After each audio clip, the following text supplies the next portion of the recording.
Our story begins with King Shantanu, a revered ruler of the Kuru dynasty known for his wisdom and righteousness. One day, while wandering near the banks of the sacred river Ganga, he saw a beautiful woman.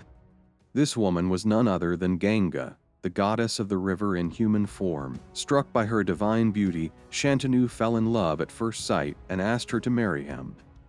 Ganga agreed but laid down a mysterious condition. Shantanu would never question her actions, no matter what she did. Blinded by his affection, Shantanu readily accepted her terms.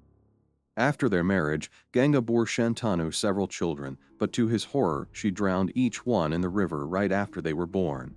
Though deeply troubled, Shantanu did not question her actions due to his promise. When their eighth child was born, Ganga was about to drown him as well. But this time, Shantanu could no longer bear the pain and stopped her. He broke his vow and asked Ganga why she was killing their children. At this point, the woman revealed herself to be the goddess Ganga and explained that the children were actually the 8 Vases, divine beings who had been cursed to be born as mortals. The Vases had once stolen the celestial cow Nandini from sage Vashishta, and in retaliation, the sage cursed them to be born on earth. To end their mortal suffering quickly, Ganga had agreed to release them from life immediately after birth, thus returning them to their heavenly existence.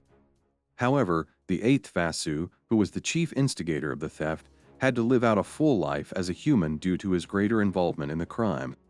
Ganga told Shantanu that the 8th child, now named Devavrata, would be raised by her, but would one day return to him.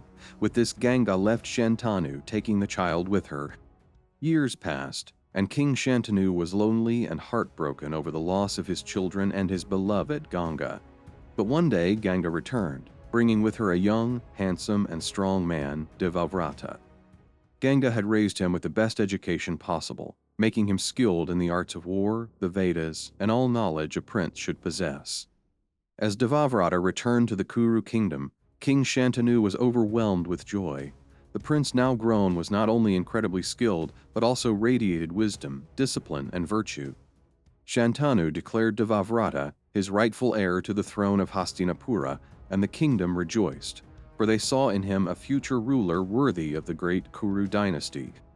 Time passed peacefully, but Shantanu's life took another unexpected turn. While hunting in the forest, he came across Satyavati, a beautiful fisherwoman who was the daughter of a chieftain. Shantanu was once again struck by love and wished to marry her. However, Satyavati's father laid down a condition that shook Shantanu's heart. He agreed to the marriage only if Satyavati's future son would be made the heir to the throne. This demand troubled Shantanu deeply. While he desired to marry Satyavati, he could not bear the thought of disinheriting Devavrata, whom he loved dearly and had already declared the rightful heir. Devavrata, noticing his father's deep sadness, sought the truth behind it. He approached Shantanu and after much insistence learned of the condition imposed by Satyavati's father. Without hesitation, Devavrata went to the fisherman and made an astounding sacrifice. He renounced his claim to the throne of Hastinapura. To ensure no future conflict could arise from this, he went even further and took a terrible vow. He swore an oath of lifelong celibacy, vowing never to marry or father children. This vow, made in the name of his father's happiness, left the gods in awe. The heavens rumbled, and flowers rained down upon him, as the gods proclaimed him Bhishma, meaning the one who undertakes a terrible vow. Bhishma's act of supreme sacrifice secured Shantanu's marriage to Satyavati, and the king blessed his son with the boon, the ability to choose the time of his own death.